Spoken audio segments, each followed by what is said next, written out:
Hello everyone. Mission engineering academy के online platform पर आपका स्वागत है।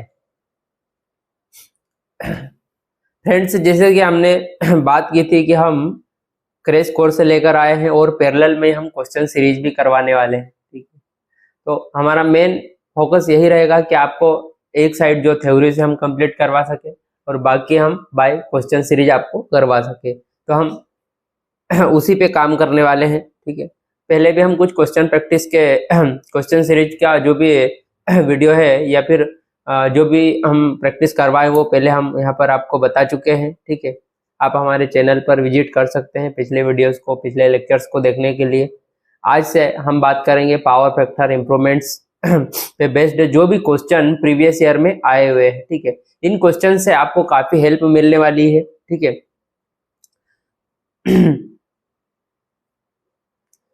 तो अब हम प्रैक्टिस स्टार्ट करते हैं। ठीक है, और मैं गारंटी देता हूं कि आप यदि यहाँ पर प्रैक्टिस करते हैं और यदि आपसे यहाँ पर क्वेश्चन बन रहे हो तो इसका मतलब ये है कि आप एग्जाम में आराम से यहाँ पर परफॉर्म कर पाओगे। ठीक है, तो हम स्टार्ट करते हैं।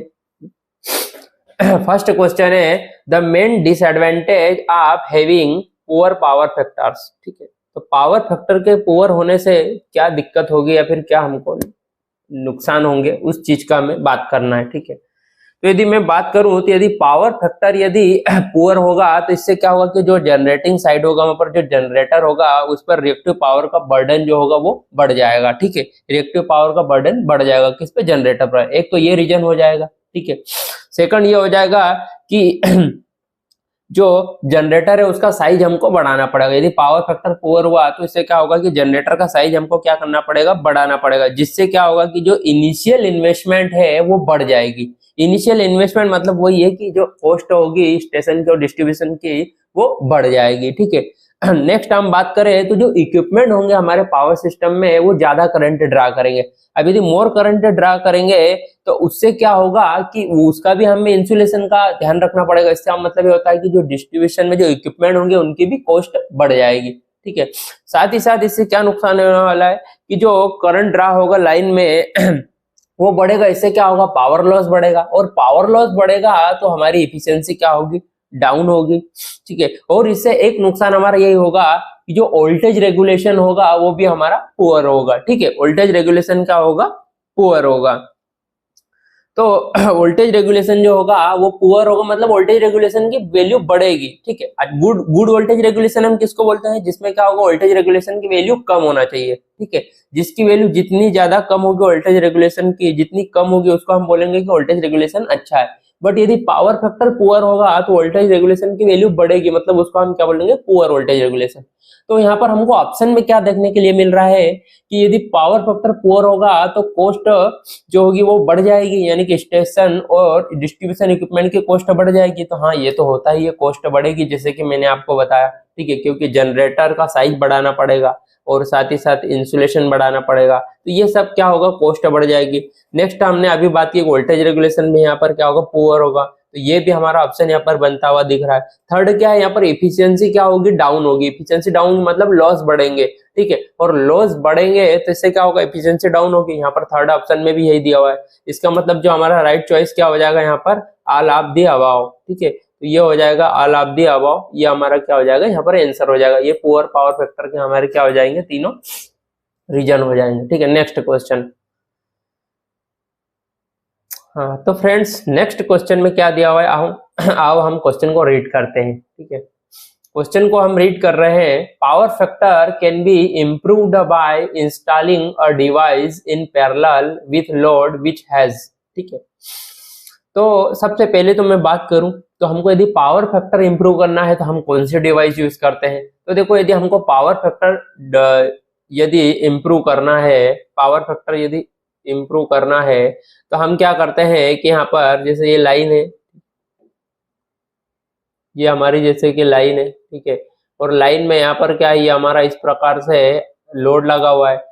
ठीक है, ये लोड लगा हुआ है, तो हम क्या करते हैं? लोड लगा हो तो हम इसके पैरेलल में यहाँ पर क्या लगाएंगे? एक कैपेसिटर लगाते हैं, जो कि हम जिसको हम क्या बोल देते हैं? Shunt capacitor. ठीक है, ये हमारा क्या हो जाएगा? Shunt capacitor. ये हम पैरेलल में लगाते हैं, काहे के लिए? पावर फैक्टर को इम्प्रूव करने के लिए। ठीक है, तो अब यहाँ पर ने पूछा है कि जो पैरेलल में जो डिवाइस ऐड होगी है ना, उसके पास क्या होगा, अपरेंट पावर होगा या फिर लैगिंग रिएक्टिव पावर होगा, रेजिस्टिव पावर होगा या फिर लीडिंग। तो सबको पता है कि जो कैपेसिटर होता है उसमें रिएक्टिव पावर तो होता है, बट वो कौन सा होता है, लीडिंग रिएक्टिव पावर होता है। क्योंकि कैपेसिटर क्या होगा, कैपेसिटर यहाँ पर एक लोड है, और लोड क्या करेगा, यहाँ पर लोड क्या करेगा, पावर को लेगा। तो वो कौन सा पावर लेगा यहाँ पर, लीडिंग, है ना, लीडिंग रिएक्टिव पावर। और यहाँ पर ये डिलीवर क्या करेगा, यहाँ पर डिलीवर करेगा लेगिंग रिएक्टिव पावर।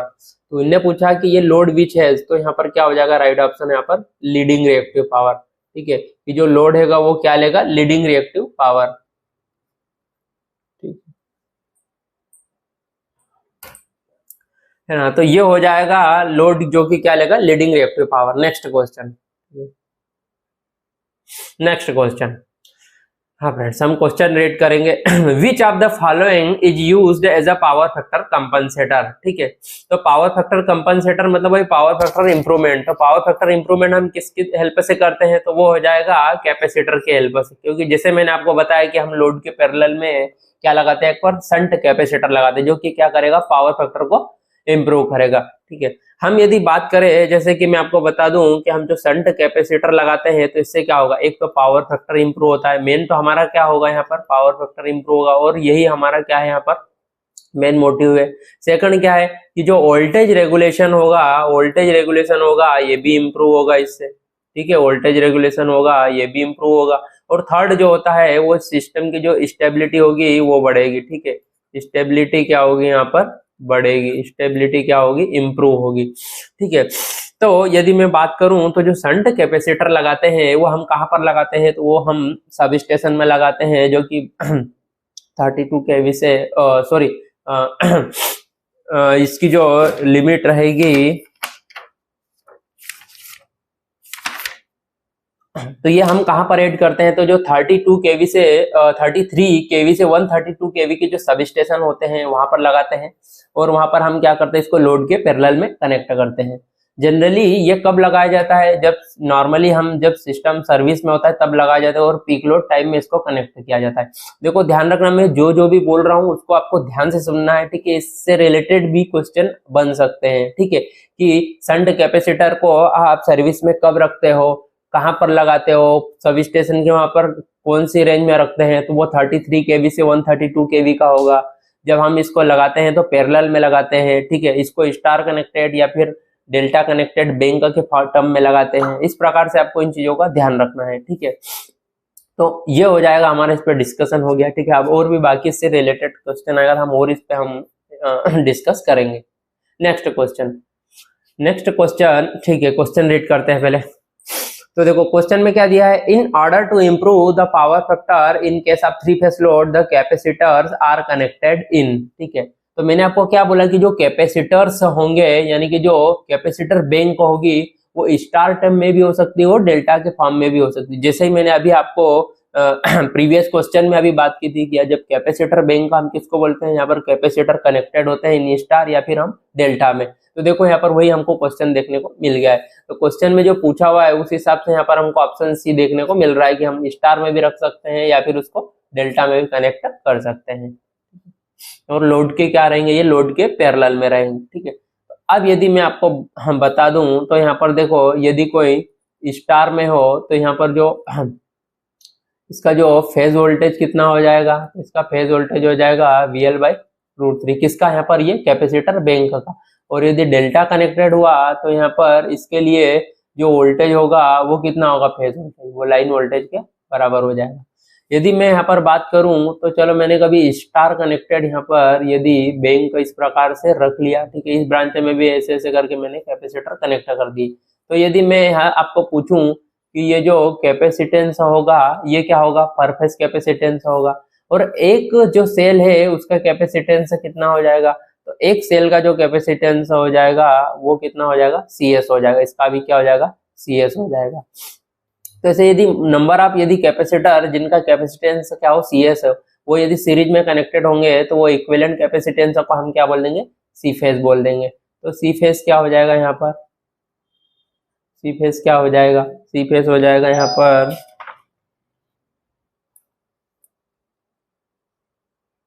तो यदि हम बात करें इस फेज कैपेसिटेंस को निकालने के लिए, तो फेज कैपेसिटेंस कैसा होगा, तो फेज कैपेसिटेंस होगा पर सेल कैपेसिटेंस, और एक सेल का कैपेसिटेंस क्या होगा, CS डिवाइड बाय N। ठीक है, तो यदि मैं आपको पूछूं कि यदि मैंने आपको C फेज दे दिया और यहाँ पर नंबर ऑफ कैपेसिटर कितने होंगे कनेक्टेड में वो दे दिया, तो आप एक सेल का कैपेसिटेंस यहाँ पर निकाल सकते हैं, जो कि क्या होगा, N time of C phase. ठीक है, ये क्या हो जाएगा, N time of C phase. तो इससे रिलेटेड जो है क्वेश्चन इस बेस्ड पे बन सकता है। ठीक है, तो आपको इस कंसेप्ट का ध्यान रखना है। Next question,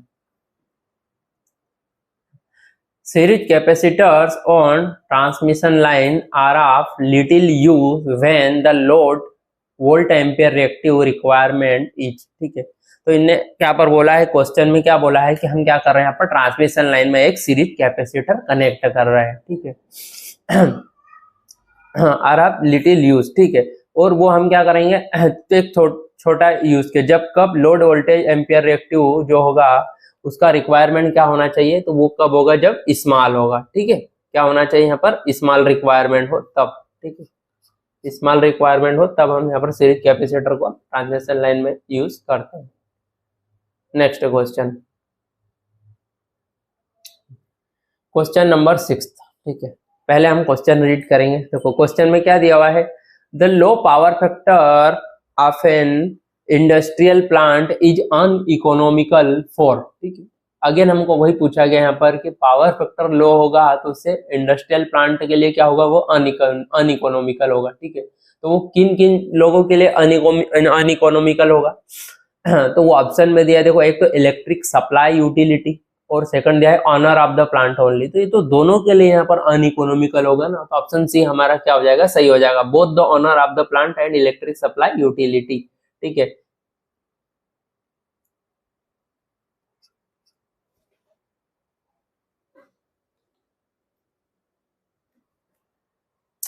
next question, question में क्या दिया हुआ है, a low power factor of 0.95 lagging implies reactive power demand of. ठीक है, क्या पूछा है कि लो पावर फैक्टर है ना, पावर फैक्टर लो है, sorry load power factor of 0.95 lagging implies reactive power demand. तो ये जो लोड है जिसका पावर फैक्टर 0.95 है, वो कितना रिएक्टिव पावर का डिमांड करेगा पर किलोवाट वैल्यू पूछी गई।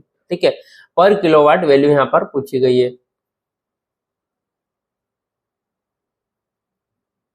तो पर किलोवाट वैल्यू पूछी गई, इसका मतलब यहाँ पर क्या पूछा गया है, Q बाई P पूछा गया है। अच्छा, Q कितना होगा, तो Q हो जाएगा हमारा VI साइन थीटा। अच्छा, ये हो गया, और यहाँ पर बात करें हम एक्टिव पावर की, तो वो क्या हो जाएगा, VI कोस थीटा। मतलब फाइनली यहाँ पर कितना बन रहा है, तो हम VI से VI को क्या कर देते हैं, कैंसिल आउट। तो ये कितना हो जाएगा, ये 10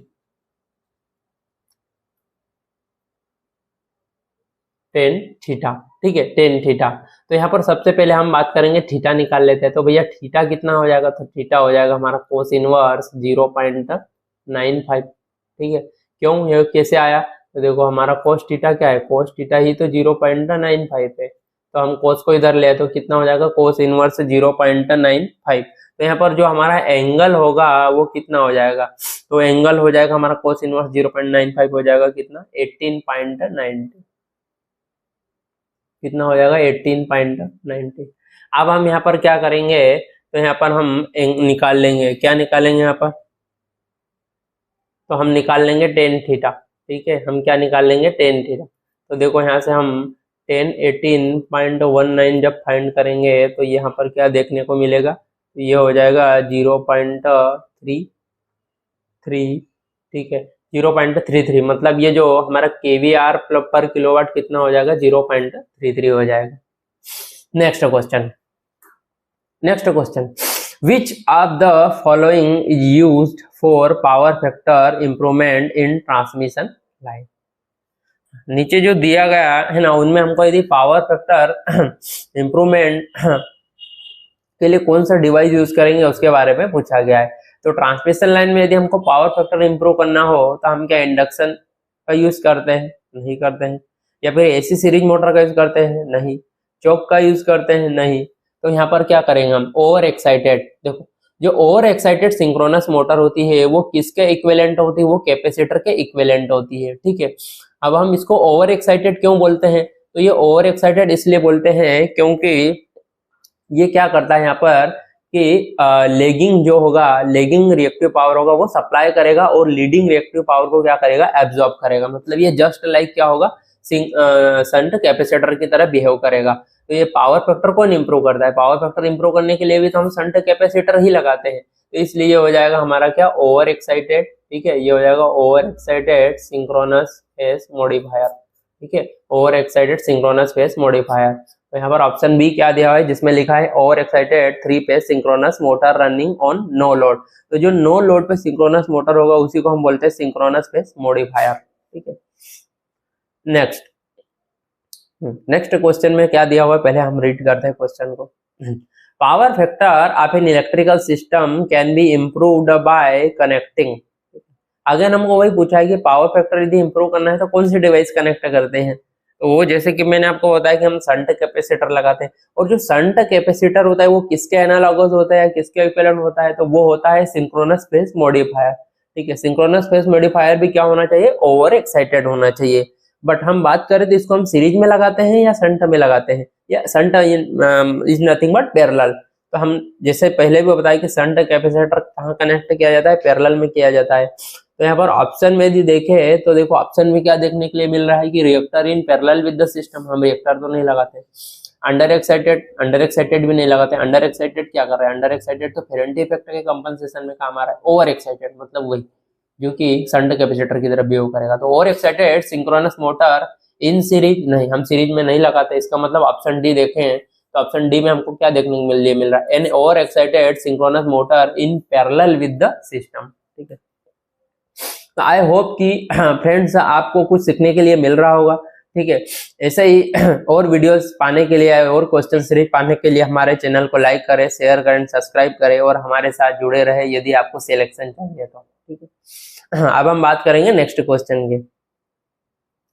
next question, in order to improve the power factor which device should be connected to the power factor. हमको यदि पावर फैक्टर इंप्रूव करना है तो कौन सी डिवाइस हम कनेक्ट करते हैं, तो वही यहाँ पर ऑप्शन में दिया हुआ है शंट कैपेसिटर। ये हो जाएगा हमारा ऑप्शन बी, ठीक है।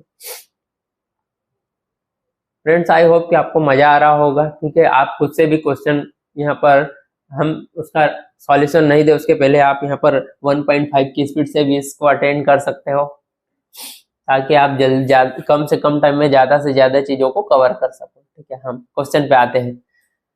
शंट कैपेसिटर्स इन अ सब स्टेशन, ठीक है। तो जो कैपेसिटर होता है वो सब स्टेशन में क्या करेगा, कंज्यूम करेगा lagging volt ampere reactive, deliver करेगा, कंज्यूम करेगा एक्टिव पावर या डिलीवर करेगा एक्टिव पावर। तो देखो जो कैपेसिटर होता है उसमें एक्टिव पावर तो जीरो हो जाएगा। क्यों जीरो होता है, क्योंकि जो एंगल होता है यहाँ पर पावर फैक्टर एंगल वो क्या होता है 90 डिग्री होता है ना। और जो cos 90 होता है वो क्या होता है, जीरो हो जाएगा। मतलब हमारा एक्टिव पावर तो यहाँ पर नहीं होगा। मतलब ऑप्शन सी जो होगा वो तो नहीं होगा और ऑप्शन डी भी नहीं होगा, क्योंकि यहाँ भी एक्टिव पावर की बात की है। अब बचा ऑप्शन ए और ऑप्शन बी, ठीक है। ऑप्शन ए और ऑप्शन बी। तो बात करें यदि हम यहाँ पर कि हम सब स्टेशन में शंट कैपेसिटर क्यों लगा रहे हैं, ठीक है।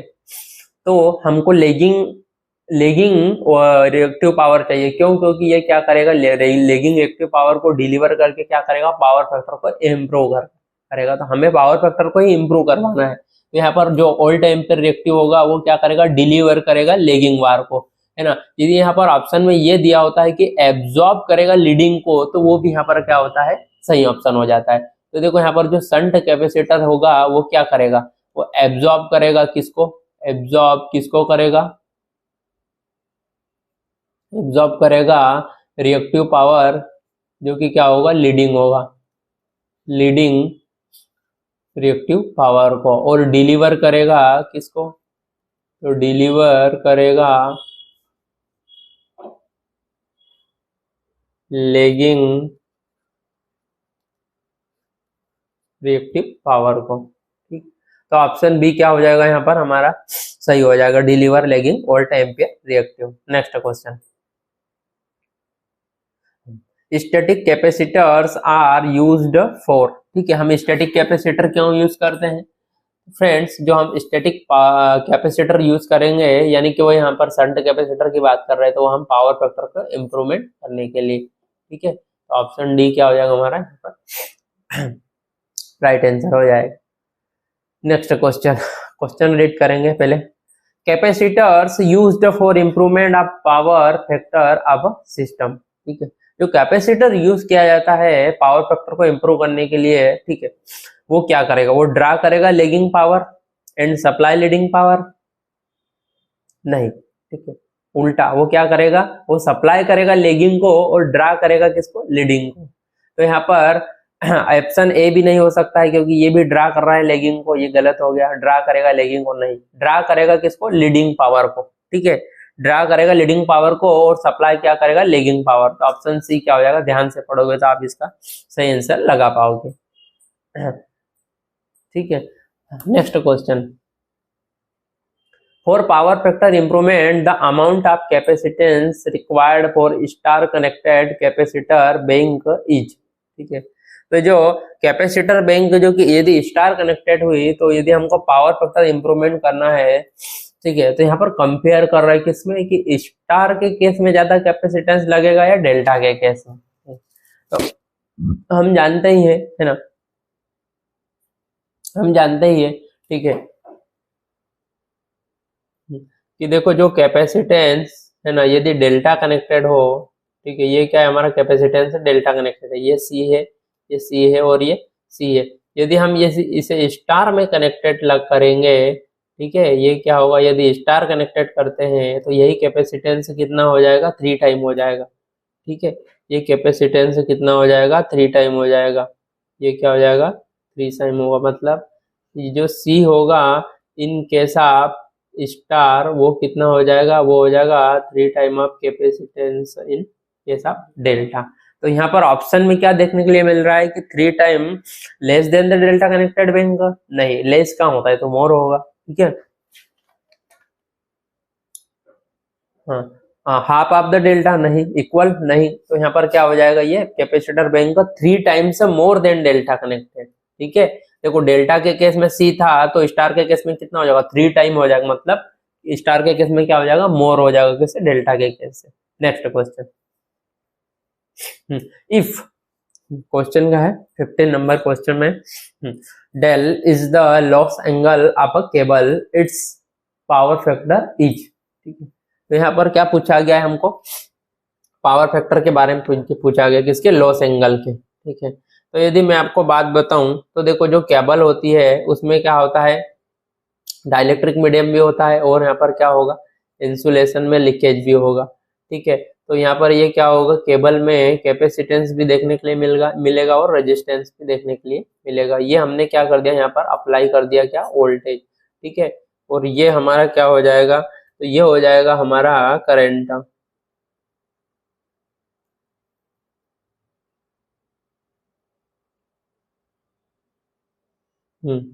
यहाँ पर ये क्या है, करंट फ्लो हो रहा है, ठीक है। ये करंट क्या होगा, डिवाइड हो जाएगा 2 पार्ट में, ये कैपेसिटेंस करंट हो गया और ये हो जाएगा हमारा क्या, रेजिस्टिव करंट, ये हो गया आर और ये हो गया क्या, सी, ठीक है। यदि हम इसका फेजर डायग्राम ड्रा करें तो देखो ये हमारा क्या हो जाएगा, यहाँ पर वोल्टेज जो कि रेफरेंस हमने ले लिया है, ठीक है। अब यही इसी वोल्टेज को हम क्या बोल सकते हैं कि कैपेसिटेंस क्या है, दोनों डिवाइस पैरेलल में कनेक्टेड, मतलब यही वोल्टेज किसके बराबर हो गया, हमारा वी आर के बराबर भी हो गया, ठीक है। हम इसको वी आर भी बोल सकते हैं। तो इन केस ऑफ रेजिस्टेंस से क्या होगा, इन केस ऑफ रेजिस्टेंस क्या होता है, पावर फैक्टर यूनिटी होगा, मतलब जो रेजिस्टिव करंट होगा वो क्या होगा, सेम फेज में होगा, ठीक है। बट जो कैपेसिटिव करंट होगा वो क्या करेगा, इस वोल्टेज से क्या करेगा, 90 डिग्री से लीड करेगा।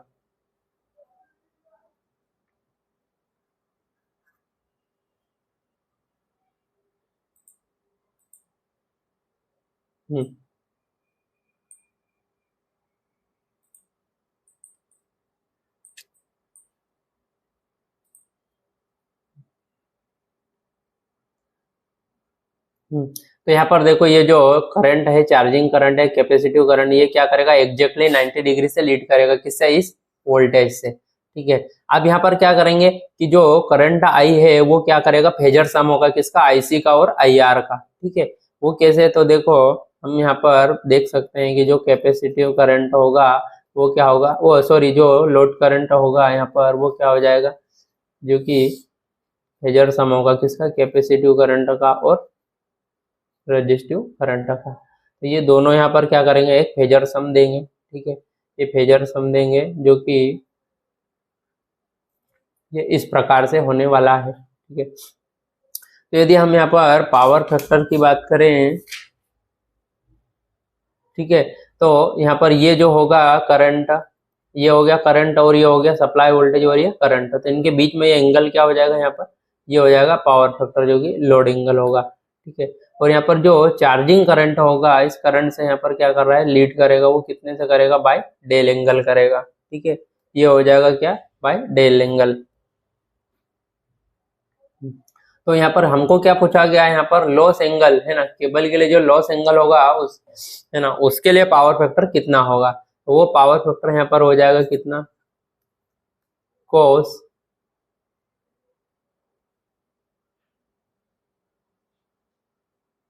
सॉरी यहाँ पर जो फाई है वो कितना हो जाएगा, तो वो हो जाएगा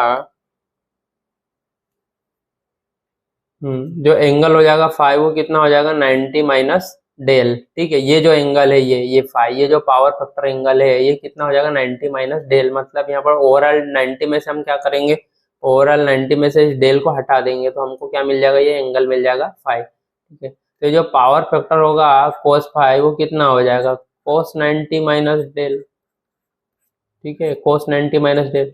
तो कोस 90 माइनस थीटा कितना होता है, तो वो हो जाएगा साइन थीटा। तो जो पावर फैक्टर होगा वो कितना आ गया, कोस फैक्टर पावर फैक्टर देखो कितना आ गया, तो पावर फैक्टर आ गया कितना, साइन डेल। तो ये पावर फैक्टर हो जाएगा हमारा क्या, sine del. Next question, for small KVA R requirement, ठीक है, क्वेश्चन नंबर 16 में क्या दिया हुआ है, for small KVA R requirements it is more economical to use, ठीक है।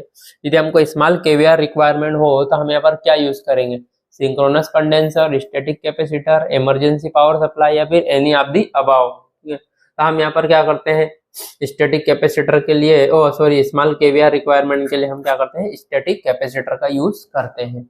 ये देखो वेस्ट बंगाल पीएससी में एई के एग्जाम में आया हुआ क्वेश्चन है 2002 में, तो ऐसे ही क्वेश्चन जो कि इंपॉर्टेंट होने वाले हैं, ठीक है।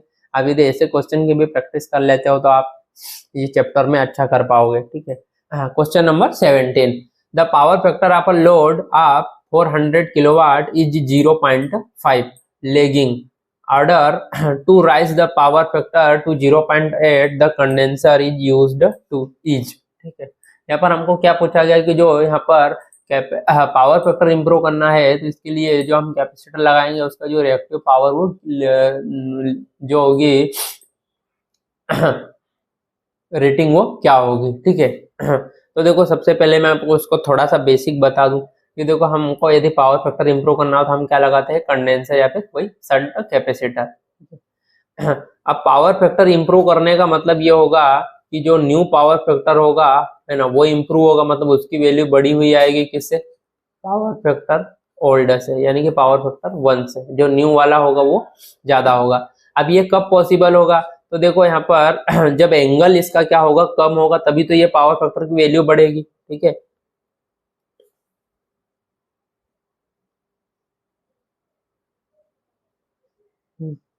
तो ये एंगल की वैल्यू घटेगी तो ओवरऑल जो पावर फैक्टर की वैल्यू क्या होगी, बढ़ेगी, ठीक है। इसका मतलब जो हमारा जो एंगल होगा φ2 है ना, न्यू एंगल क्या होना है, छोटे होने वाला है, किससे, यहाँ पर ओल्ड एंगल से। तो हम बात करें यहाँ पर, तो हम यहाँ पर क्या निकालेंगे, हम पावर ट्राइंगल ड्रा करेंगे। तो पावर ट्राइंगल ड्रा करें तो ये तो हो गया क्या, हमारा एक्टिव पावर, ठीक है, ये क्या हो गया हमारा एक्टिव पावर, ठीक है। अब ये जो होगा ये क्या हो जाएगा हमारा φ2 हो जाएगा, जो कि क्या होगा, स्मॉल वैल्यू का होगा, और ये जो होगा ये हमारा क्या हो जाएगा, φ1 हो जाएगा, जो कि क्या होगा, बड़ा होगा φ2 से, ठीक है, φ1। तो हम देखो यहाँ पर क्या कर सकते हैं, तो ये हो जाएगा हमारा क्या, Q2 हो जाएगा, ठीक है, ये हो जाएगा Q2 है ना। और ये जो ओवरऑल है ये कितना हो जाएगा, ये ओवरऑल हो जाएगा यहाँ पर क्या, Q1, क्योंकि ओवरऑल एंगल φ1 है, ठीक है, ये हो जाएगा Q1 है ना। तो यदि हम यहाँ पर बात करें तो इसका मतलब ये है कि हमको यहाँ पर क्या लगा रहे हैं, कैपेसिटर लगा रहे हैं, जिसकी यहाँ पर रेटिंग क्या होगी, क्यूसी। ठीक है, मतलब यहाँ पर जो क्यूसी होगा वो कितना हो जाएगा, तो क्यूसी जो Q1 होगा उसमें से हम Q2 घटाएंगे तो हमें क्या देखने के लिए मिलेगा, क्यूसी। और यही हमको क्यूसी की वैल्यू यहाँ पर पूछी गई है। तो हमको यहाँ पर क्या क्या पूछा गया है, तो यहाँ पर हमको पूछा गया है क्यूसी की वैल्यू। तो जो क्यूसी की वैल्यू कितनी हो जाएगा, तो Q1 हो जाएगा कितना, P1 1051, और Q2 क्या हो जाएगा। अब देखो हमारे पास एक्टिव पावर तो एक ही है ना, क्योंकि हमको क्वेश्चन में दिया, तो वो भी क्या हो जाएगा, P1, और ये हो जाएगा 10/2। ठीक है, अब इसके लिए ∅1 क्या है, तो हमको दोनों पावर फैक्टर की वैल्यू दी हुई है। ठीक है, दोनों पावर फैक्टर की वैल्यू दी हुई है, तो आप इसको इजीली से यहाँ पर सॉल्व कर सकते हो। तो यदि हम इसका सॉल्यूशन करेंगे, ठीक है, तो हम यदि इसका सॉल्यूशन करेंगे तो जो हमें आंसर देखने के लिए मिलेगा वो क्या मिलेगा, वो हो जाएगा 390 kVAr। ठीक है, तो देखो ऑप्शन में हम देखेंगे तो 390 kVAr कौन सा है, तो ये ऑप्शन बी क्या हो जाएगा, 390 kVAr।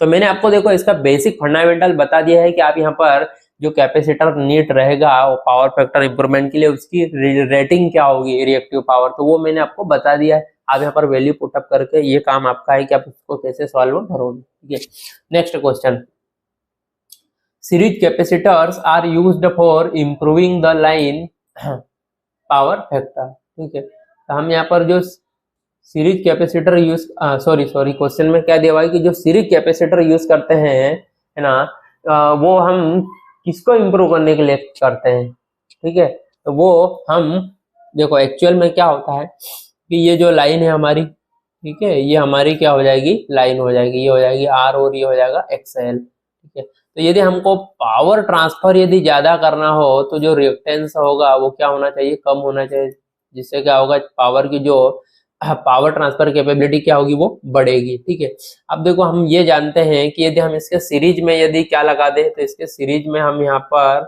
यदि कैपेसिटेंस लगा दें जो कि क्या होता है -jXc, तो जो ओवरऑल होगा यहाँ पर, जो ओवरऑल होगा वो कितना हो जाएगा, तो ये पावर हो जाएगा कितना 1XL -XC। तो देखो ये ओवरऑल वैल्यू और डाउन हुई, जिससे जो पावर ट्रांसफर कैपेबिलिटी और बढ़ेगी। तो हम यहाँ पर किसको इंप्रूव करने के लिए, तो यहाँ पर इंडक्टिव रिएक्टेंस को, ठीक है, हम रिएक्टेंस को इंप्रूव करने के लिए यहाँ पर सीरीज कैपेसिटर का यूज करते हैं। Next question, Which one of the following device cannot be used to improve the power factor of a system? तो इनमें से कौन सी डिवाइस हम यूज नहीं कर सकते हैं पावर फैक्टर को इम्प्रूव करने के लिए, तो कैपेसिटर बैंक को तो हम यूज करते ही हैं। हाँ, ओवर एक्साइटेड सिंक्रोनस मोटर भी यूज करते हैं, जो कि क्या होता है, वही शंट कैपेसिटर के इक्विवेलेंट काम करती है।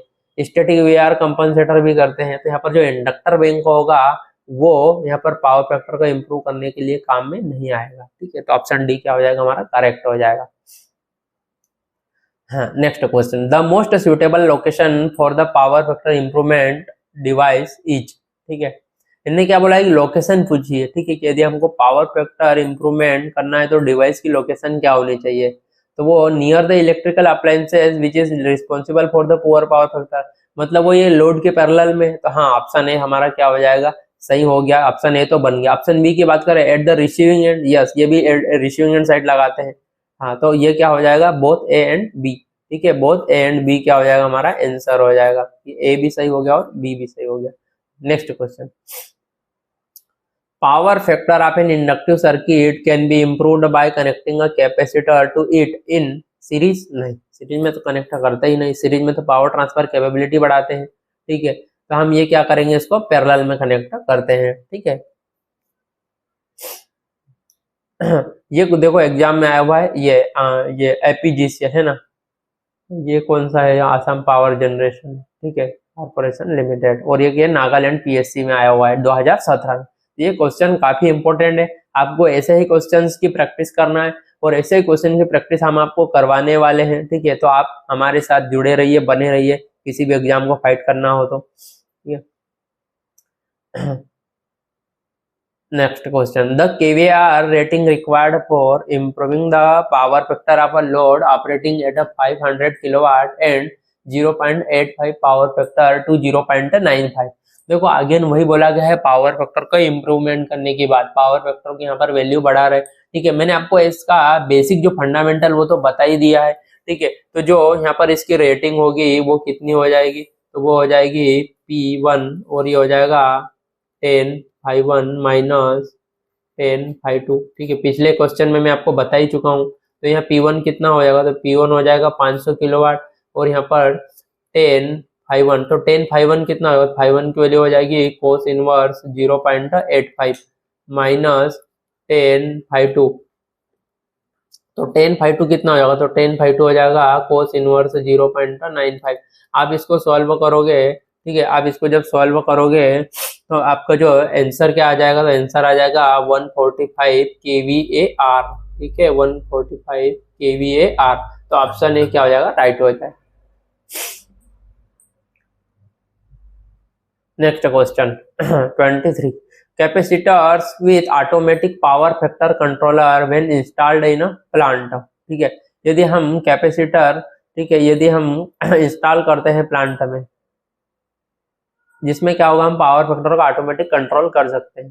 तो इससे क्या होगा, increase active power drawn from the grid, reduce reactive power drawn from the grid, reduces the voltage of the plant और increase the load current of the plant. ठीक है, तो इससे क्या करते हैं हम, जो रिएक्टिव पावर ड्रा हो रहा है फ्रॉम द ग्रिड, उसको हम क्या कर पाएंगे, रिड्यूस कर पाएंगे। ठीक है, क्योंकि वो कौन फुलफिल कर देगा, हमारा जो कैपेसिटर बैंक का है वो। तो जो रिएक्टिव पावर होगा जो ग्रिड के द्वारा ड्रा किया जा रहा है, ग्रिड के द्वारा लिया जा रहा है, उसकी वैल्यू क्या हो जाएगी, रिड्यूस हो जाएगी। ठीक है, next question, what is the advantage of the static capacitor for power factor improvement. ठीक है, तो यदि हम स्टैटिक कैपेसिटर लगाते हैं पावर फैक्टर इंप्रूवमेंट के लिए, तो इसका क्या एडवांटेज है, लो लॉस होगा, यस, इजी इंस्टॉलेशन होगा, या फिर लो मेंटेनेंस। ठीक है, तो यहाँ पर तीनों ऑप्शन हमको यहाँ पर दिख रहे हैं, राइट है, तो ऑल ऑफ दी अबव क्या हो जाएगा, इसका राइट हो जाए। तो फ्रेंड्स, हमसे जो पावर फैक्टर इंप्रूवमेंट बेस्ड जो क्वेश्चन थे, जो कि प्रीवियस ईयर में अभी तक आए हुए हैं, और ऐसे ही क्वेश्चन आपको AIJE या PSU के एग्जाम में देखने के लिए मिलेगा, तो वो हम प्रैक्टिस कर चुके हैं। ठीक है,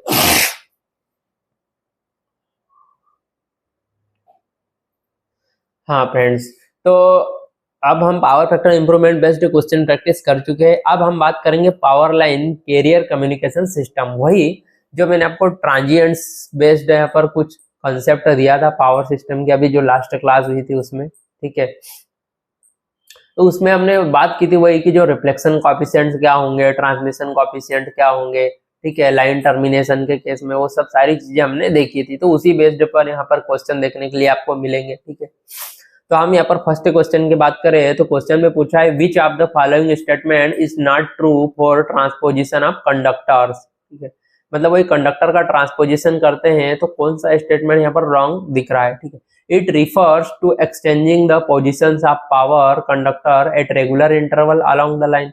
तो हाँ, ये तो सही है कि जब ट्रांसपोजिशन करते हैं तो एक रेगुलर इंटरवल के बाद हम क्या करते हैं, कंडक्टर की जो उनको एक्सचेंज करते हैं। ठीक है, उनके पोजीशन को हम क्या करते हैं, एक्सचेंज करते हैं। तो ये हमारा क्या हो जाएगा, यहाँ पर स्टेटमेंट यहाँ पर राइट दिख रहा है, हमको रॉन्ग स्टेटमेंट सिलेक्ट करना है। हाँ, सेकंड क्या है, the flux due to the zero phase sequence और longitudinal current is unaffected by transposition of power current.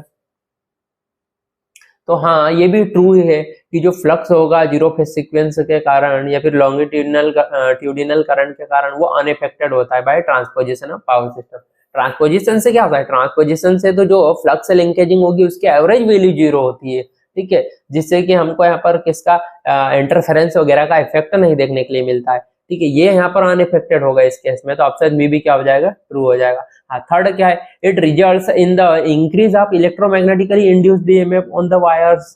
ठीक है, हाँ, तो ये ऑप्शन यहाँ पर क्या है, थोड़ा सा इसमें झोल है। इसमें क्या झोल है, देखो इसमें ये दिया हुआ है, मैंने जैसे आपको बताया कि हम रेगुलर इंटरवल पे क्या करते हैं, कंडक्टर्स की पोजीशन को चेंज करते हैं, मतलब जो फ्लक्स लिंकेजिंग होगी उसकी एवरेज वैल्यू जीरो होगा। अरे यदि फ्लक्स लिंकेजिंग जीरो होगा तो इंडक्टेंस जीरो होगा, एवरेज इंडक्टेंस लाइन का जीरो होगा, और वो जीरो होगा तो यहाँ पर जो इंड्यूस्ड जो ईएमएफ होगा, ठीक, वो इंक्रीज कैसे हो सकता है, वो तो डिक्रीज होना चाहिए। इसका मतलब ऑप्शन सी हमारा क्या हो जाएगा, रॉन्ग स्टेटमेंट है। ठीक है, तो ऑप्शन सी क्या हो जाएगा हमारा रॉन्ग स्टेटमेंट हो जाएगा, और हमको रॉन्ग स्टेटमेंट ही ट्रू करना। अच्छा, एक हमारा और फोर्थ जो ऑप्शन है उसको भी हम रीड करते हैं। Transposition purpose is to balance the capacitance of the line. तो यस, यहाँ पर क्या करेगा, ये कैपेसिटेंस को बैलेंस करने का काम करता है, ठीक है, ट्रांसपोजिशन पर्पस, ठीक है। तो हमारा जो तो जो हमारा आंसर क्या हो जाएगा यहाँ पर क्वेश्चन के स्टेटमेंट के हिसाब से, तो ऑप्शन सी क्या हो जाएगा हमारा राइट हो जाएगा। नेक्स्ट क्वेश्चन फ्रेंड्स, क्वेश्चन में क्या दिया हुआ है पहले रीड करते हैं। The line trap unit employed in carrier current relaying which is turned to carrier frequency, ठीक है। जो लाइन ट्रैप यूनिट होती है वो हम एम्प्लॉय करते हैं, वो क्यों एम्प्लॉय करते हैं, ठीक है। तो देखो, पहले मैं आपको बता दूं कि ये जो वेव ट्रैप या फिर जो लाइन ट्रैप जो डिवाइस होती है ना, इसका काम क्या होता है ना, इसका काम होता है सिग्नल में से जो हाई फ्रीक्वेंसी है उसको एलिमिनेट करने का काम, ठीक है। जो हाई फ्रीक्वेंसीज जो होंगे, हाई फ्रीक्वेंसी सिग्नल्स जो होंगे उनको एलिमिनेट करने का काम करेगा। और जो लाइन ट्रैप है वो पावर फ्रीक्वेंसी भाई हमारा 50 हर्ट्ज, ठीक है, और अमेरिका में जैसे 60 हर्ट्ज हो, तो उस सिग्नल को ये क्या करेगा, फ्लो होने देगा। तो हम पहले ऑप्शन में देखते हैं। तो ऑप्शन में क्या दिया है, offers high impedance to carrier frequency signal. तो कैरियर फ्रीक्वेंसी कौन सा हो जाएगा, ठीक है। तो कैरियर फ्रीक्वेंसी वही जो हाई फ्रीक्वेंसी सिग्नल होंगे। And low impedance to power frequency signal. तो देखो, हमको ऑप्शन ए में ही कुछ ना कुछ ऐसा दिख रहा है जो कि राइट हो सकता है। वो क्यों? क्योंकि देखो, पावर फ्रीक्वेंसी यानी कि वही 50 हर्ट्ज फ्रीक्वेंसी सिग्नल को यदि लो इंपीडेंस से यहाँ पर ये ऑफर करेगा तो इससे ये तो आसानी से पास कर जाएगा, ठीक है। और यदि ये कैरियर फ्रीक्वेंसी या फिर जो हाई फ्रीक्वेंसी होगा उसको यदि हाई इंपीडेंस ऑफर करेगा तो वो क्या हो जाएगा, टर्न हो जाएगा या फिर ब्रेक हो जाएगा, ठीक है। तो यहाँ पर ऑप्शन ए ही हमारा क्या हो जाएगा, राइट हो जाएगा, कि जो वेव ट्रैप क्या करेगी, वो लो इंपीडेंस ऑफर करेगी किसको, पावर फ्रीक्वेंसी सिग्नल्स को, किसको, पावर फ्रीक्वेंसी सिग्नल्स को। तो ऑप्शन ए क्या हो जाएगा हमारा, राइट हो जाएगा, ठीक है। नेक्स्ट क्वेश्चन देखो, हम क्वेश्चन एग्जाम में क्या होता है जनरली कि हमें एग्जाम में क्या होता है कि जनरली यदि किसी क्वेश्चंस के ऑप्शन में पहले ऑप्शन पे ही श्योर हो तो हमें ज्यादा टाइम नहीं लेना चाहिए, ठीक है। हमें क्या करना चाहिए, आगे बढ़ जाना चाहिए, ठीक है। तो हम वैसे ही आगे बढ़ के, हमको ज्यादा ऑप्शन पढ़ने की जरूरत नहीं। यदि हमारा कंसेप्ट क्लियर है तो हम उसको जल्दी से जल्दी राइट ऑप्शन को चूज करके आगे बढ़ सकते हैं, ठीक है। हाँ, पर आपको यहाँ पर एक बार ऑप्शंस को ये देखना है कि कहीं ऑल ऑफ द अबाउ तो नहीं दिया हुआ है, या फिर नन ऑफ द अबाउ तो नहीं दिया हुआ है, या फिर बोथ तो नहीं दिया है। ऐसे कंडीशंस को आपको देखना जरूरी होता है। हाँ, next question. The time taken for a surge to travel 600 kilometer long overhead transmission line is, तो overhead ट्रांसमिशन लाइन जिसकी लेंथ 600 किलोमीटर है ना, उसमें जो सर्ज ट्रेवल करेगी वो कितना टाइम लेगी। तो देखो, जैसे कि यहाँ पर दिया है कि ये 600 किलोमीटर ओवरहेड लाइन है और उस पर क्या है, सर्ज ने स्ट्रक किया है, ठीक है, सर्ज स्ट्राइक हुई है। वो सर्ज की स्पीड पूछी गई है। अब सर्ज की स्पीड इतनी ज्यादा होती है कि वो क्या देखी जाती है, सेकेंड में देखी जाती है, ठीक है। वो क्या है, किलोमीटर की जो होगी डिस्टेंस वो भी सेकेंड में यहाँ पर वो ट्रेवल कर लेती है। तो यदि हम यहाँ पर देखें तो जो टाइम टेकन होगा बाय सर्ज, ठीक है, जो टाइम टेकन होगा है ना, वो कितना होगा, तो टाइम टेकन टी हो जाएगा, वो हो जाएगा x distance divide by velocity, ठीक है। वेलोसिटी यानी कि ये उसकी क्या पूछी गई है यहाँ पर, ये हो जाएगा सेकेंड, ठीक है। यहाँ पर जो वेलोसिटी पूछी गई है ये वी क्या है, वेलोसिटी, जो कि क्या हो गई है, लाइट की वेलोसिटी कितनी हो जाएगी, वो हो जाएगी 3 × 10⁸ मीटर पर सेकेंड, ठीक है। ये क्या होती है, वेलोसिटी होती है। तो हम इसको यहाँ पर पुटअप करेंगे तो एक्स तो क्या हो जाएगा, हमारा डिस्टेंस हो जाएगा, कितना हो जाएगा, 600 किलोमीटर, ठीक है। 600 किलोमीटर को हम कितना लिख देंगे, 6 × 10⁵, ठीक है, 2 जीरो और किलोमीटर के 3 जीरो, तो हो जाएगा 6 × 10⁵। और वेलोसिटी कितनी है, 3 × 10⁸, ठीक है। हम इसको सॉल्व करेंगे, ठीक है, तो हमको ये क्या मिलेगा, 0.02 सेकेंड, ठीक है, 0.02 सेकेंड। तो देखो यहाँ पर कि कितने मिनिमम टाइम में, ठीक है, जो सर्ज होगी वो ज्यादा से ज्यादा डिस्टेंस ट्रेवल कर रही है। 0.0 सेकंड में ही उसने 600 किलोमीटर के डिस्टेंस ट्रेवल कर लिए, ठीक है। तो यही यहाँ पर कंसेप्ट है, ठीक है। तो ये आपको ध्यान रखना है कि यदि लाइन की लेंथ दे दी हुई हो और ये पूछा गया कि वहां पर सर्ज स्ट्राइक हुई है, तो वो यानी कि फॉर एग्जाम्पल 600 ही जैसे दिया है, तो यहाँ पर टाइम पूछ लिया कि कितने टाइम में उसने इतने डिस्टेंस को ट्रेवल कर लिया। तो यही आपको यहाँ पर ये कंसेप्ट का ध्यान रखना है, एक्स डिवाइड बाई वेलोसिटी। यहाँ पर एक्स क्या है, डिस्टेंस है किसकी, लाइन की, जो कि 600 किलोमीटर है। और वेलोसिटी जो होगी लाइट की होगी, वो कितनी होगी, 3 × 10⁸ मीटर पर सेकंड। ये हम आपको जब हमने वेलोसिटी ऑफ सिग्नल बताया था, वहां पर भी जो आइडियल होगा, आइडियल वेलोसिटी वो बताई थी 3 × 10⁸ मीटर पर सेकंड। ठीक है, नेक्स्ट क्वेश्चन। नेक्स्ट क्वेश्चन में क्या दिया हुआ है, for a line characteristic impedance Z0 terminated in load Z0/3 the reflection coefficient is. ठीक है, तो देखो मैंने आपको जो सेकंड केस बताया था, सेकंड केस में मैंने क्या बताया था, ठीक है, कि यहाँ पर ये जो लाइन है इसका जो सर्ज इम्पीडेंस है वो क्या है, Z0 है। ठीक है, बट इधर जो लाइन है, ठीक है, इसका तो यहाँ पर कुछ नहीं है, बट ये जो लाइन है इसका जो मैंने बताया था कि ये ZL है। ठीक है, या फिर ZL को यहाँ पर इन्होंने क्या बता दिया है, Z0/3 बताया है। तो इनने पूछा है कि रिफ्लेक्शन कॉफिशिएंट क्या होगा। ठीक है, तो यदि हम रिफ्लेक्शन कॉफिशिएंट की बात करें, तो जो रिफ्लेक्शन कॉफिशिएंट होगा वोल्टेज का वो कितना हो जाएगा, तो रिफ्लेक्शन कॉफिशिएंट हो जाएगा, ये हो जाएगा ZL minus Z0/ZL plus Z0। आप यहाँ पर वैल्यू पुटअप करो ZL, तो ZL कितना है, Z0/3 माइनस Z0, और नीचे क्या हो जाएगा, Z0/3 प्लस Z0। आप इसको सॉल्व करोगे तो क्या मिलेगा, यहाँ पर ये हो जाएगा Z0 माइनस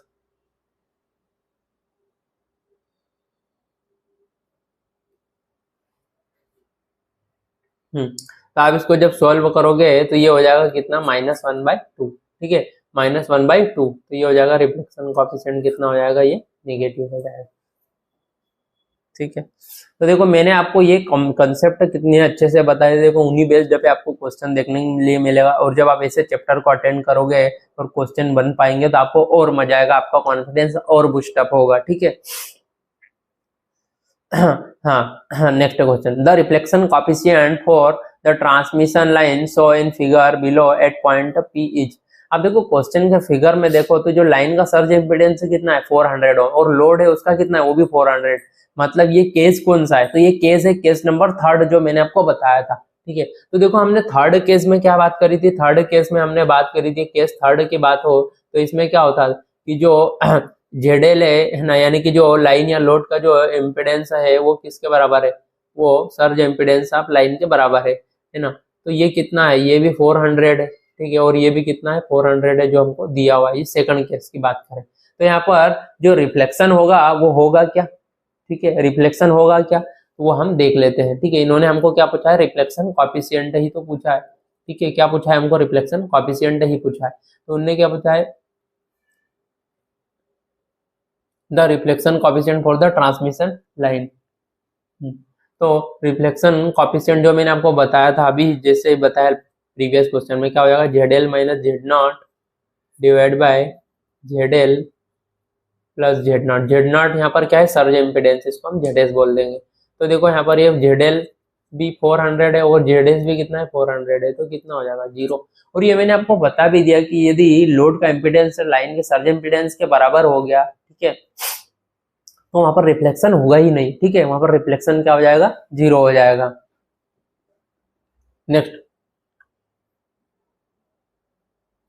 हाँ, तो ऑप्शन सी क्या हो जाएगा, यहाँ पर हमारा राइट आंसर हो जाएगा। हाँ, next question, question number 6, if a traveling wave traveling along a loss free overhead line does not result in any reflection after it has reached the far end, then the far end of the line is। देखो मैंने आपको जब theory पढ़ी थी, आपको मैंने बताया था कि आप इसमें रिवर्स क्वेश्चन भी पूछ सकते हैं, कि जैसे मैंने आपको बताया था कि यहाँ पर रिफ्लेक्शन नहीं हो रहा है तो वो कौन सी कंडीशन होगी या कौन सा केस होगा। ठीक है, ये मैंने आपको बताया था। देखो वही क्वेश्चन यहाँ पर आपको रिफ्लेक्ट होने के लिए मिला है, देखो, जो कि इंजीनियरिंग सर्विसेज 2001 में आया हुआ क्वेश्चन है। तो ऐसा ही क्वेश्चन यहाँ पर एग्जाम में आपको देखने के लिए मिल सकते हैं। तो रिफ्लेक्शन कहाँ पर नहीं हो रहा था, ठीक है, उसकी बात करें तो रिफ्लेक्शन कहाँ नहीं हो रहा था, इसकी बात करें तो देखो ओपन सर्किट के केस में रिफ्लेक्शन नहीं हो रहा था क्या, वो हम देखते हैं। तो ओपन सर्किट के केस में यदि हम बात करें, ओपन सर्किट के केस में बात करें तो जो रिफ्लेक्शन होगा, जो वो कितना हो जाएगा, तो रिफ्लेक्शन यहाँ पर हो जाएगा ZL minus Z0 divide by ZL plus Z0। अब यहाँ पर हमको ओपन सर्किट पूछा गया, मतलब ये ZL क्या है, जीरो है, तो ये कितना हो जाएगा माइनस के Z0, और ZL आ गया जीरो प्लस के Z0, मतलब देखो ये -1 आया है। मतलब इसका मतलब शॉर्ट सर्किट के केस में वो क्या आ जाएगा, तो शॉर्ट सर्किट के केस में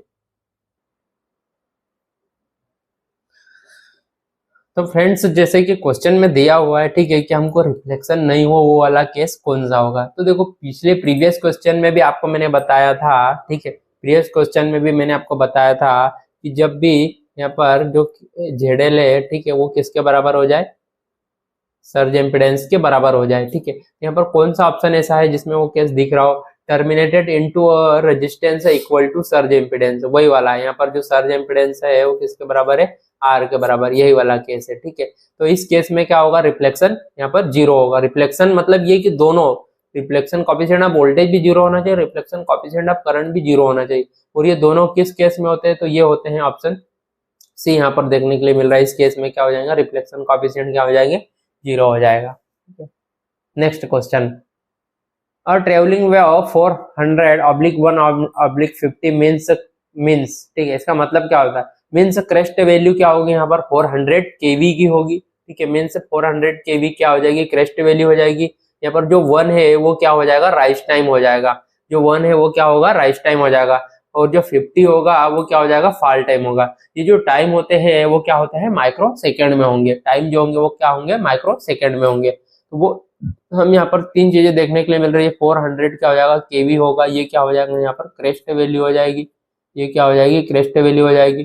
जो 1 माइक्रो सेकंड होगा वो क्या हो जाएगा, राइज टाइम हो जाएगा।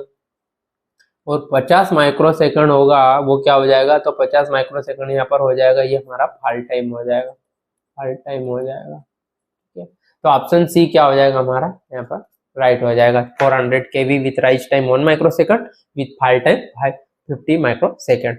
Next question, a rectangular voltage wave is impressed on a loss-free overhead line with the far end of the line being short-circuited on reaching the end of this line, ठीक है। एक rectangular voltage wave जो impress की जाती है on loss free overhead line, ठीक है, और फार एंड पे क्या कर दिया जाता है, उसको शॉर्ट सर्किट कर दिया जाता है, ठीक है। तो यहाँ पर क्या पूछा गया है, तो ऑप्शन में दिया हुआ है the current wave is reflected back with positive sign but voltage wave with negative sign. तो यहाँ पर हम देखते हैं कि जो हमारा रिफ्लेक्शन कॉफिशिएंट होगा इन केस ऑफ शॉर्ट सर्किट क्या होगा, ठीक है। पहले हम उसकी बात कर लेते तभी हम यहाँ पर सही ऑप्शन को चूज कर पाएंगे, ठीक है। तो इन केस ऑफ शॉर्ट सर्किट, देखो शॉर्ट सर्किट के केस में जो ZL होगा वो हमारा क्या हो जाएगा, जीरो हो जाएगा। तो यदि हम रिफ्लेक्शन कॉफिशिएंट ऑफ वोल्टेज की बात करें तो कितना होता है, ZL माइनस Z0 या वही ZL minus ZS divide by ZL plus ZS। ZL तो क्या हो गया, जीरो, मतलब ये कितना हो जाएगा, -1 हो जाएगा। मतलब रिफ्लेक्शन कॉफिशिएंट ऑफ करंट क्या हो जाएगा, तो रिफ्लेक्शन कॉफिशिएंट ऑफ करंट कितना हो जाएगा, ZL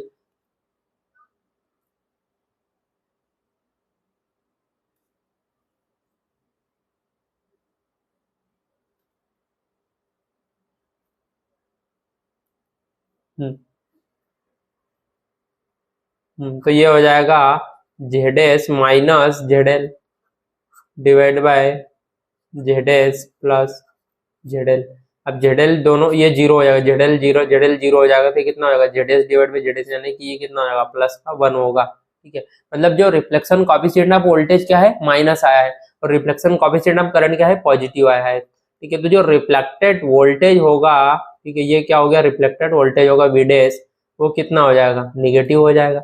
और जो रिफ्लेक्टेड करंट हो गया वो कितना हो जाएगा, प्लस का हो गया। वो कैसे आया, तो वो आप जानते हो कि जो रिफ्लेक्शन कॉफिशिएंट होगा वो कितना होता है, VDS डिवाइड बाई V, जिसकी वैल्यू कितनी है, -1 के बराबर है। और जो रिफ्लेक्शन कॉफिशिएंट ऑफ करंट है वो कितना होता है, तो हो जाएगा I' डिवाइड बाई I, जो कि इसका होता है +1 के बराबर होता है। मतलब यहाँ पर वोल्टेज क्या है, निगेटिव आ रहा है रिफ्लेक्टेड वोल्टेज, और करंट क्या है, पॉजिटिव आ रहा है, साइन क्या आ रहा है, पॉजिटिव। तो देखो ऑप्शन में हम मैच करते हैं। तो ऑप्शन में क्या दिया है, current wave is reflected back with positive sign, ठीक है। तो हाँ, करंट वेव जो होती है वो रिफ्लेक्टेड बैक होगी विथ पॉजिटिव साइन। और वोल्टेज वेव जो होगी वो क्या होगी, विथ नेगेटिव साइन होने वाली है, ठीक है। तो ऑप्शन ए ही हमारा क्या हो जाएगा यहाँ पर राइट आंसर हो जाएगा। तो देखो मैंने आपको बेसिक फंडामेंटल इसका बता दिया है, ऐसे क्वेश्चन को आप इजीली कैसे हैंडल कर सकते हो, ठीक है। नेक्स्ट क्वेश्चन,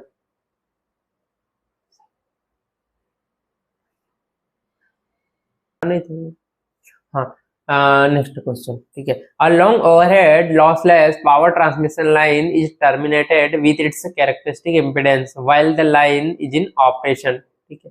क्या पूछा है कि जो पावर ट्रांसमिशन लाइन है वो टर्मिनेट होगी विथ इट्स कैरेक्टरिस्टिक इम्पीडेंस, ठीक है। हाँ तो इसमें यहाँ पर कुछ ऑप्शन दिए हुए हैं, तो क्या बोला है, और रेजोनेंस ऑफ रिएक्टिव पावर आकर in the line become purely inductive, the line become purely capacitive, या फिर there is no reflected wave. तो देखो इनने हमको वही थर्ड केस की बात यहाँ पर पूछी गई है ना, 9th क्वेश्चन जो है उसमें थर्ड केस की, जिसमें क्या पूछा गया है कि जो लाइन है उसका भी क्या है, इम्पिडेंस सर्ज इम्पिडेंस ही है, तो यहाँ पर क्या होता है, रिफ्लेक्शन नहीं होगा, मतलब नो रिफ्लेक्टेड वेव। तो ऑप्शन डी क्या हो जाएगा, राइट हो जाएगा। Next, the coefficient of reflection of voltage for a short circuit line is, coefficient of reflection of voltage पूछा गया किसके लिए, शॉर्ट सर्किट के लिए। तो शॉर्ट सर्किट के केस में कितना होता है, तो ये हो जाएगा ZL minus ZS divide by ZL plus ZS। ZL यहाँ पर क्या दिया है, जीरो दिया है, क्या दिया है, शॉर्ट सर्किट के केस में क्या होगा, जीरो, मतलब ये कितना हो जाएगा ZS, ये भी क्या हो जाएगा जीरो, तो minus ZS divide by plus का ZS कितना हो जाएगा, तो ये हो जाएगा माइनस के 1। ऑप्शन सी क्या हो जाएगा यहाँ पर राइट हो जाएगा। नेक्स्ट क्वेश्चन, ठीक है। हाँ तो देखो ये क्वेश्चन कब आया था, power grid corporation India limited diploma training है ना, 17/12/2020, ये 2020 में आया हुआ क्वेश्चन है। देखो जिससे मैं आपको बताते आ रहा हूँ कि कैसे ही क्वेश्चन आपको एग्जाम में देखने के लिए मिलेंगे। जो भी हमने कंटेंट आपको दिया है वो बहुत मस्ट इम्पोर्टेंट है, ठीक है, बहुत काम का है, वो सफिशियंट है आपको किसी भी एग्जाम को फाइट करने के लिए, ठीक है। तो हमारे चैनल को लाइक करें, शेयर करें, सब्सक्राइब करें, ठीक है, और एंजॉय करें अपने सिलेक्शन को। Next question, if a line of surge impedance Z0 is terminated in an impedance Z, then the reflection for current and voltage surges at the termination are given respectively। यहाँ पर क्या पूछा गया है, यहाँ पर पूछा गया है रिफ्लेक्शन कॉफिशिएंट पूछा गया, करंट और वोल्टेज दोनों के केस में, ठीक है। और यहाँ पर लाइन क्या कर रही है, लाइन यहाँ पर टर्मिनेटेड हो रही है, ठीक है। यहाँ पर क्या हो रही है, लाइन टर्मिनेट हो रही है। देखो ये जो लाइन है इसका सर्ज इम्पीडेंस है, और ये जो है हमारी केबल है इसका जो है वो कितना है, यहाँ पर Z है, ठीक है। मतलब जो ZL है is not equal to ZS, मतलब ये कौन सा केस है, केस नंबर यहाँ पर सेकेंड की बात हो रही है, ठीक है। तो यहाँ पर रिफ्लेक्शन कॉफिशिएंट की बात करें तो मैं आपको कई बार ये बता ही चुका हूँ ऑलरेडी, ठीक है, और एक बार बता देता हूँ कि जो रिफ्लेक्शन कॉफिशिएंट होगा वोल्टेज का वो कितना हो जाएगा, वो हो जाएगा ZL minus ZS divide by ZL plus ZS, ठीक है। और रिफ्लेक्शन कॉफिशिएंट ऑफ करंट क्या हो जाएगा, तो हो जाएगा ZS minus ZL divide by ZS plus ZL। तो ये कहाँ देखने के लिए मिल रहा है, तो ये मिल रहा है देखो हमको ऑप्शन नंबर बी में, ठीक है, ऑप्शन नंबर बी में हमको ये देखने के लिए मिल रहा है, ठीक है। तो ऑप्शन बी हो जाएगा हमारा राइट हो जाएगा। नेक्स्ट क्वेश्चन, हाँ तो फ्रेंड्स नेक्स्ट क्वेश्चन को रीड करते हैं, ठीक है। The real part of the propagation constant of transmission line is, तो देखो प्रोपेगेशन कांस्टेंट की बात करें तो प्रोपेगेशन कांस्टेंट क्या होता है, अल्फा प्लस जे बीटा, ठीक है। इसको इन अनदर हम वे में हम ऐसा भी लिख सकते हैं √Z/। तो यहाँ पर अल्फा क्या होता है, यही हमारा क्या है, रियल पार्ट है।